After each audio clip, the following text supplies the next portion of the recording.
বাক্সা জিলাৰ মুছলপুৰ মহকুমাৰ অন্তৰ্গত কাৰহানা গাঁও কৃষ্ণকান্ত দাসে 1995 চনত সংযুক্ত বাহিনী অসম চমুকৈ আলফাত যোগদান কৰে আৰু ভূটানত 3 মাহ প্ৰশিক্ষণ লাভ কৰি যুৱক নিয়োগ কৰাৰ দায়িত্ব লাভ কৰে আৰু তেনেদৰে সহস্ৰ সংগঠনৰ কাম কৰি যাম যদিও 1999 চনৰ শেষৰ পিনে সহস্ৰ সংগঠনৰ পৰা আত্মসমৰ্পণ কৰি সেউজীয়া সপোন ৰচে।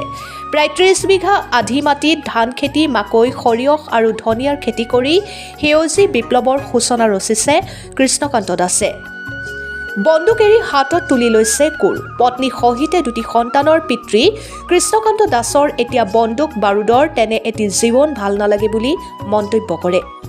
নিজৰ উপাৰ্জনৰ টকাৰে এখন ট্ৰেক্টৰ ক্ৰয় কৰি খেতিপথাৰ কৃষি বিপ্লৱৰ সূচনা কৰি কৃষ্ণকান্ত দাস এতিয়া আন 10জনৰ বাবে হৈ পৰিছে আদৰ্শস্বৰূপ।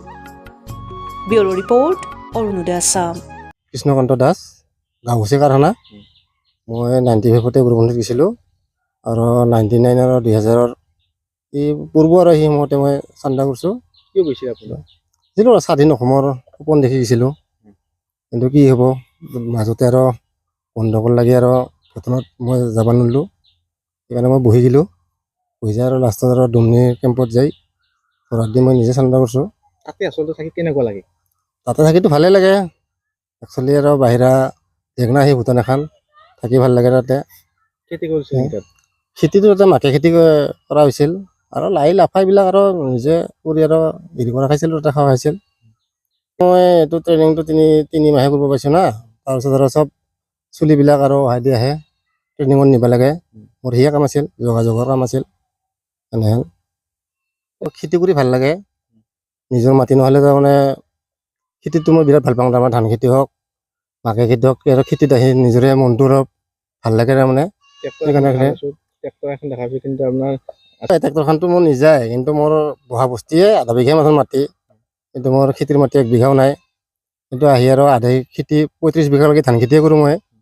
কৰি মাথন আৰু 4 মোনকৈ তাহাক ঠিকাও দিব লাগে গৃহস্থক। এনেকৈ যোৱা বছৰ আৰু ধানো ভাল হৈছিল। 14 বিঘা মাটিৰ ধান বেচা মই ট্ৰেক্টৰখন লৈছোঁ। চৰকাৰৰ পৰা একো সুবিধাই পোৱা নাই। এটা আমি স্প্ৰে মেচিনো পোৱা নাই আজিলৈকে। আমাৰতো BPL কাৰ্ডো আছে, AAY এই কাৰ্ডো আছে, তথাপিও আমি একো বস্তু পোৱা নাই চৰকাৰৰ। এইবাৰ কি খেতি আচলতে লগাইছে? এইবাৰ এৰী খেতি 7 বিঘা কৰিছোঁ। তাৰপিছত মাকৈ হৈছে 1 বিঘা, বেহৰ 1.5 বিঘা, আৰু ধুনীয়া আৰু এই হেৰি আছে, মটৰ আছে। কিন্তু আহিবাৰ আৰু যদি টকা পইচা দি হয় অলপ বেছিকৈ কৰি মই ভুল কৰিম বুলি ভাবিছোঁ। তাৰমানে বছৰৰ ইনকাম মানে মই ঠিকাৰ মাটিটো এইবাৰ 18-18.5 বিঘা খেতি কৰিছিলোঁ, কিন্তু তথাপিও ট্ৰেক্টৰো আছেচোন। ট্ৰেক্টৰত ডাঙৰি চাঙৰি টানি মই 265 মান ধান বিক্ৰী কৰিছোঁ বৰ্তমান 800 টকাকৈ। এতিয়া বৰ্তমান ঘৰত জাহা আছে, তুলসী জাহাটো 1800কৈ দাম দি আছে, মই দিয়া নাই। তাৰপিছত আৰু ঘৰত খোৱাৰ কাৰণে ৰাজভোগ খেতি কৰিছিলোঁ 1.5 বিঘা, এই ৰাজভোগ ধানখিনি আছে। জীৱনটোতো এতিয়া ভাল আছে, চুলি বোলো ডাঙৰ হ'লে আচলতে। এতিয়া মোৰ ডাঙৰ ল'ৰাটো মোৰ BA পঢ়ি আছে, BA এইবাৰ হেৰি হ'ব, কি বুলি কয়, ফাইনেল দিব BA। আৰু সৰু 2টা ল'ৰা, সৰুটো আৰু 6ত পঢ়ি আছে, সি আৰু তাক জাতীয় বিদ্যালয়ত 39 দিছোঁ।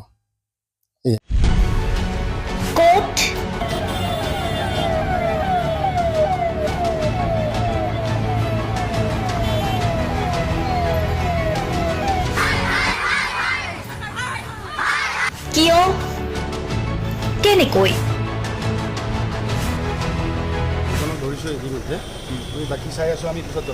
দুৰ্নীতি। ৱাইফজনীয়ে কৈছে বোলে এওঁ মোৰ হাজবেণ্ড, আপুনি কোন হে ক'বলৈ এওঁ অবৈধ বুলি? অনিয়ম, ভ্ৰষ্টাচাৰ, একো নায়কতাবাদ। এতিয়াৰ পৰা আৰু নহ'ব। আমি দিম সত্য বাতৰি।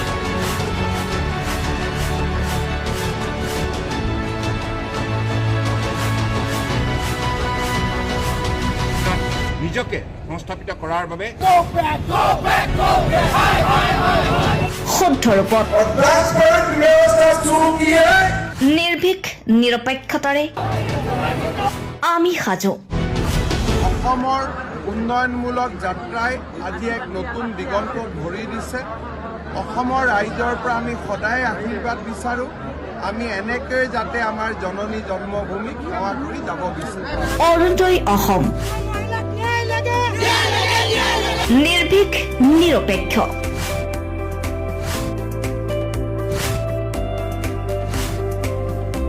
ৰাইজৰ বাবে ৰাইজৰ পক্ষত অৰুণোদয় অসম। বিহুৰে চলিছে